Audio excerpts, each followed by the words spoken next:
আমাদের কুমিল্লা জজ কোর্টে এবার প্রায় 200-র উপরে জয়েন করেছে লয়ার, নতুন লয়ার, মাশাল্লাহ।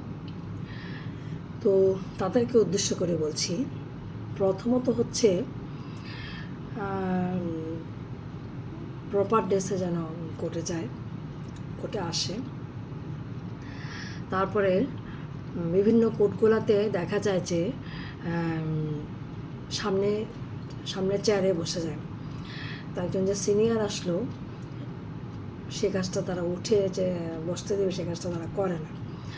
তো সবসময় খেয়াল রাখতে হবে যে সামনে যেন না বসে প্রথম আসলে। যদি খালি থাকে তাহলে বসবে, আর যদি সিনিয়র আসে সাথে সাথে যেন উঠে যায়। এবং পিছনে যদি কোনো সিনিয়র বসে থাকে তাহলে উঠে সিনিয়রকে সামনে জায়গা দিবে এবং সে পিছনে চলে যাবে। এটা হচ্ছে একটা ম্যানার। তারপর হচ্ছে যে জজ সাহেব কী কথাগুলো বলছে সেগুলা খুব মনোযোগ সহকারে শোনা উচিত। এবং যে কোর্টে যাবে অন্যান্য লয়াররা কীভাবে মুভ করছে, বিভিন্ন পিটিশন বা যেটাই হোক, খুব মনোযোগ সহকারে শুনবে এবং একটা ডায়েরি সবসময় সাথে রাখবে। যে ওয়ার্ডারটা, যে কথাটা শোনার পরে লয়ারের স্যারে একটা ওয়ার্ডার দিল, ভালো জজ সাহেব কথা বলছি, সেই মানে স্যার ওই লয়ার কীভাবে মুভ করলো, সে কীভাবে মুভ করলো, কি বললো, সেই জিনিসটা একটা ডায়েরিতে নোট করে ফেলা উচিত তাৎক্ষণিক। তারপরে হচ্ছে যে যখন দেখবে যে কোনো কাজ থাকবে না, তখন বিভিন্ন কোর্টে যাবে। যে কোর্টে দেখা যায় যে সিনিয়রদের মামলা, অনেক লয়ার মামলা করছে, জামিন শুনানি হচ্ছে, ডিসচার্জ পিটিশন শুনানি হচ্ছে, তারপরে আর্গুমেন্ট হচ্ছে, যখন মানে ওর সময় থাকবে, মানে সিনিয়রের কাজ যখন শেষ হয়ে যাবে আর কি, তখন ওই কোর্টগুলোতে গিয়ে এই কাজগুলো করবে। কি করবে সেটা হচ্ছে যে কীভাবে পিটিশনটা মুভ করছে, কোন আইন দিয়ে মুভ করছে, কীভাবে মুভ করছে, সেগুলো নোট মনোযোগ সহকারে শুনে পরে নোট করে ফেলবে। পরবর্তীতে কিন্তু এই জিনিসটা ওর কাজে লাগবে। যারা নতুন জয়েন করছে আমি তাদেরকে বলছি। তারপর হচ্ছে যে যেটা আমার আব্বা বলতো আর কি সবসময়, প্রথম আমি যখন কোর্টে গিয়েছি তখন আব্বা বলতো বিভিন্ন কোর্টে যাবা। তারপরে হচ্ছে যে কখনোই আসলে যে কাজটা করা উচিত না সেটা হচ্ছে যে, আবারও বলছি, কোর্টে গিয়ে সামনের রোতে বসা উচিত না, সবসময় পিছনের রোতে বসা মানে উচিত, সেটা হচ্ছে একটা ম্যানার। তারপরে আর সিনিয়রদের সাথে যখন কাজ করবে, সেটা অনেক সিনিয়র দেখা যায় কাজ শেখায় না, জাস্ট পিছিয়ে চলো, সাথে থাকো, এটাই হচ্ছে আর কাজ, আর কোনো কাজ নেই, দাঁড়াই থাকো। সিনিয়র মুভ করছে, দাঁড়াই থাকো, সে দাঁড়ায় শুনতেছে, তার কিন্তু কোনো কাজ নেই, তারপর সে ফাইলটা নিয়ে চলে আসছে। তো আপনি কিন্তু নিজের থেকে কাজ করতে চাইবেন।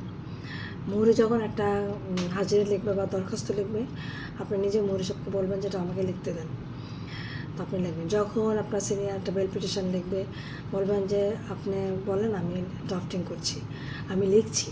তো এভাবে কী হয়, শেখা হয়।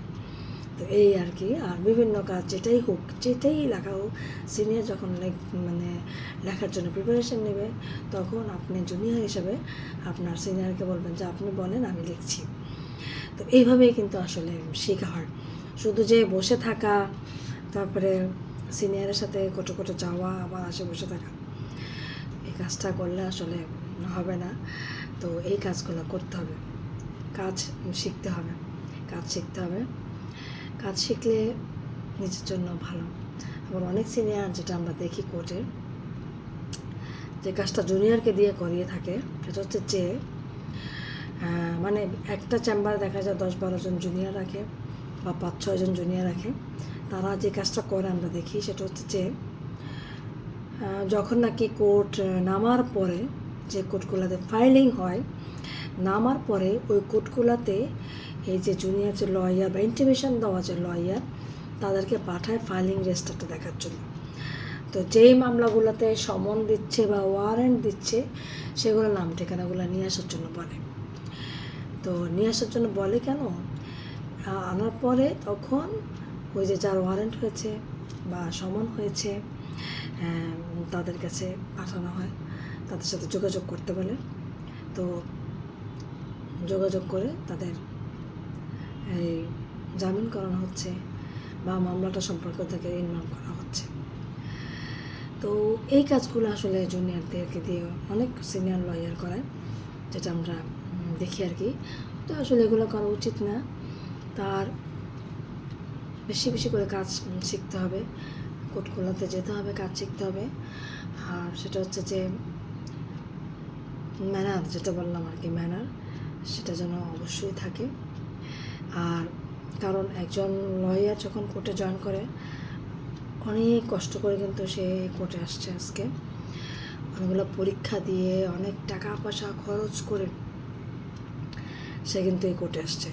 তো যে সিনিয়রের আন্ডারেই সে কাজ করুক না কেন, সিনিয়রকেও জুনিয়রদেরকে প্রপার গাইড দিতে হবে, কাজ শেখাতে হবে, তাকে মূল্য দিতে হবে। আসলে সে যে এত কষ্ট করে আসছে তাকে একটা অনারিয়াম দেওয়া উচিত।